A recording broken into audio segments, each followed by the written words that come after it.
welcome to the first Good Evening KU of the year. I'm Gabriella. And I'm Elise.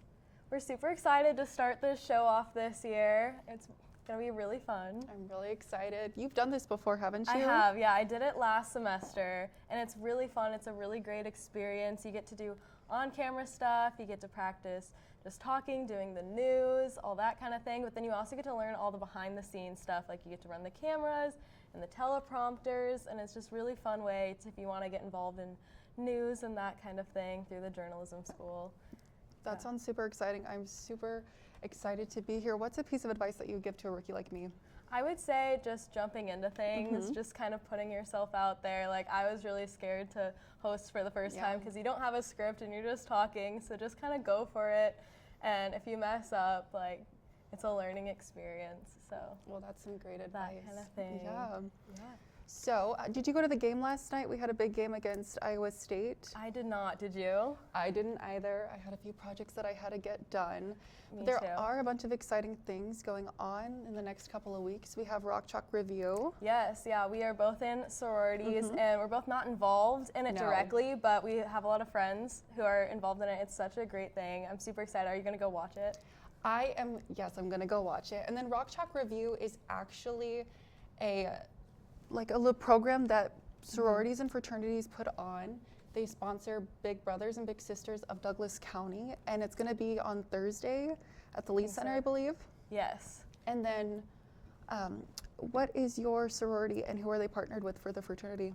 I'm in Gamma Phi Beta, and we actually aren't in it this year. Our partners had to drop out, but we did it all the other years, and I know it was super fun. I had a bunch of friends in it, and it's really cool because they get to create their own musical. They get to do the costumes, they get to write the music, they get to do everything themselves, and then perform it for everyone to go watch. Yeah, what about you? Well, I'm an Alpha Chi Omega, and we're partnered with Pi Kappa, and so I didn't realize, the directors, how much work that they put into putting on this show. I mean, they start in August and September, months and months before, planning the choreography, planning the songs, arranging the music, and then they go through an audition process, I believe, before the second semester starts. So, I mean, there's stuff always going on, and the rehearsals are so extensive too. Yeah, it's definitely something I wanted to do because I danced in high school and I did theater and all that kind of thing.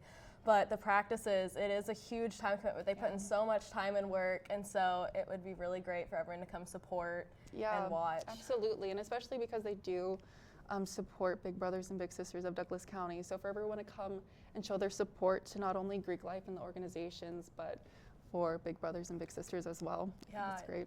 It's really cool. Yeah, and the rest of the show, we have a really exciting show planned. We have an interview with the 2020 Dole Fellow coming up after this, and then we have the news for you guys, and then we have so much more planned for this semester, so we're super excited for everyone to watch and see it. I know I'm excited. Me too. So we'll get back with that interview after this.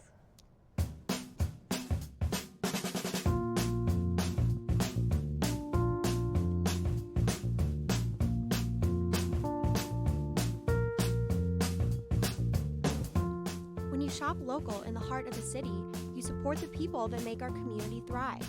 The money you spend here stays here, in this place we call our home.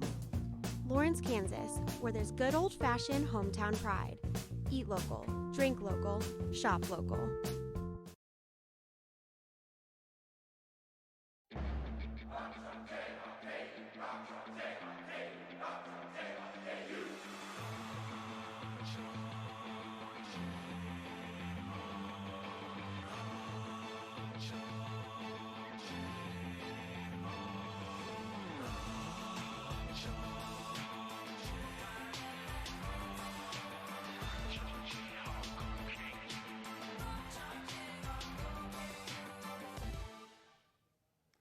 Welcome back. I'm here with our first Dole Fellow of 2020, Ron Marks. Ron, thanks for being here. I'm delighted, thank you. So for some of our students who may not know, tell me a little bit, what is a Dole Fellow?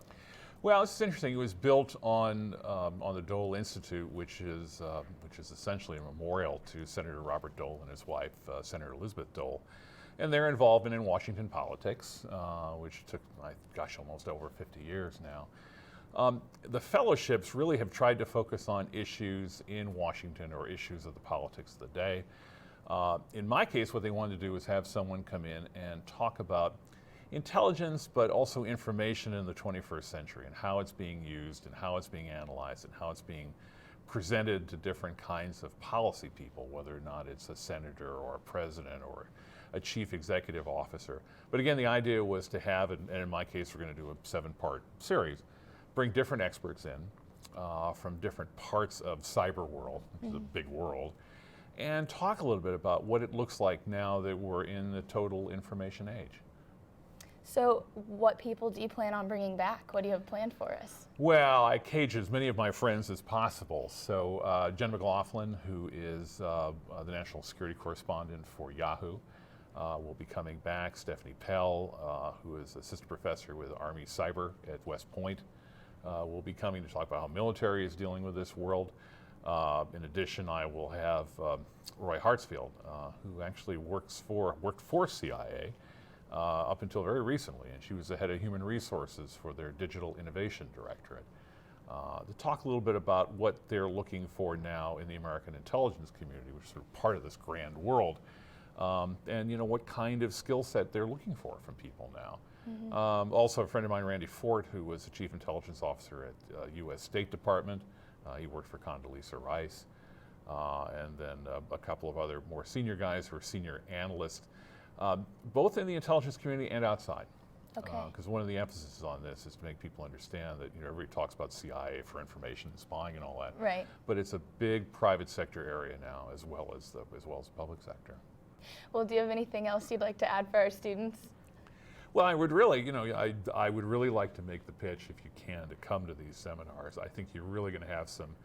These are really not only interesting, and these are top-notch guys in their field. I mean, we'll have the chairman of the National Intelligence Council, their former chairman, Greg Treverton. Greg actually oversaw all of the analysis of the United States intelligence community, and he set up a think tank looking at how cyber world is affecting guys making decisions, both public and private sector. Because part of the problem right now is you're just awash in the stuff. You know, I've got an iPhone that's seemingly located about 10 feet away from me, with all kinds of apps on it and all kinds of information that I didn't have 10 years ago. You guys are going to be the first generation that are going to have to live with universal information. And that doesn't always lend itself well to decision making, in part because you can fool with the information, in part because it's selectivity of information, depending on what you're interested in. So Greg's going to be talking about that, and again, we talked about some of the other guys who are talking about different parts of, you know, of the private sector as well. Randy deals a lot with how a Raytheon Corporation, a major contractor, tries to support the U.S. government in terms of the kind of cyberspace issues. I mean, there are two parts of cyberspace. One is so my friend of mine calls it pipes and water. You know, the water is the information, the pipes are the IT systems. As we all noticed in Iowa the other day, the pipes broke down, okay? The water was there, but the pipes broke down. How do you deal with that when you're dealing with sort of fast-moving events and decision-making that you need to make? So Stephanie will talk a little bit about how the United States military deals with it. Because the U.S. military is looking for total information domination in the field. Yeah. Because that's how they roll. That is their advantage. But they can be, so are the Russians, and so are the Chinese.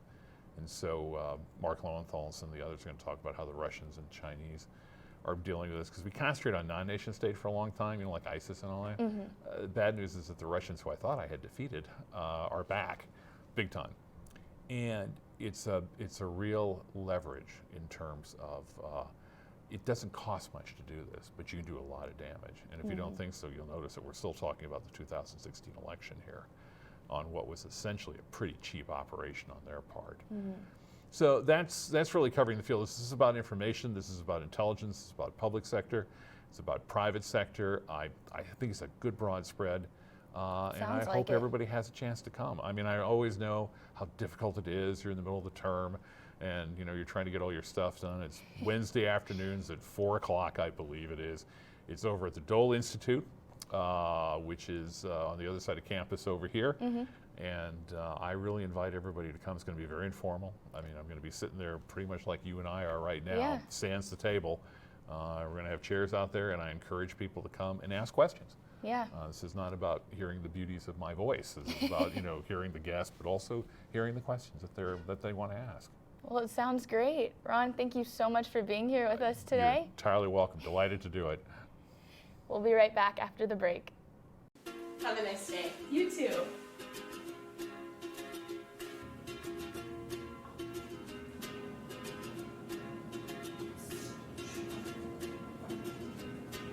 Have a great day. Thanks. You too.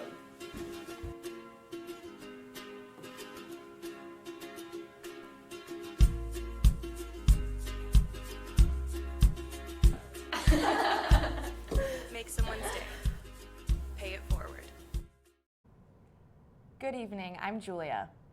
And I'm Grace. This is your Tuesday Good Evening KU News Update. State officials held a public forum at KU on Friday to update both students and community members about the coronavirus.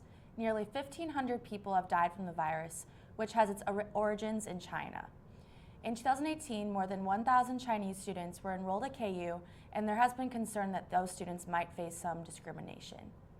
Watkins Health Services Interim Chief of Staff Pavika Sirapelli said that 196 students have been screened, including all of those who had been in China over the winter break, and that none of them had tested positive.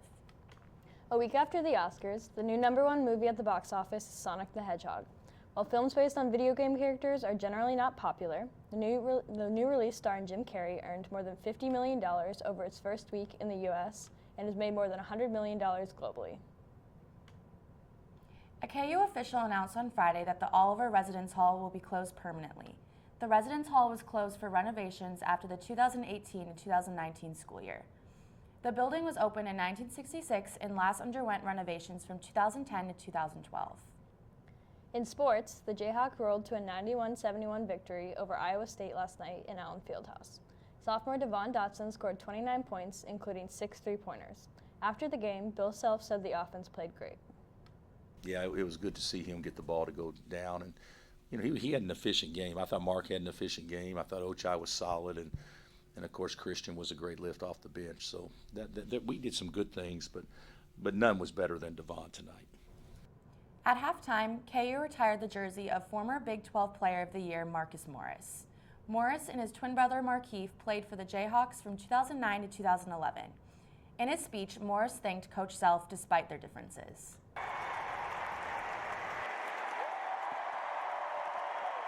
Coach Self, we never seen eye to eye on nothing.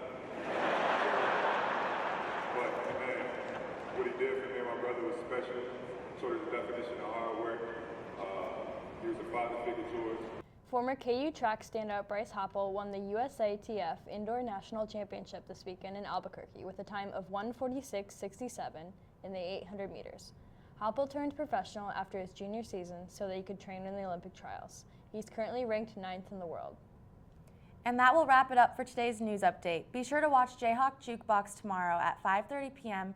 and Emma in the Halls on Thursday morning at 10. Have a great night.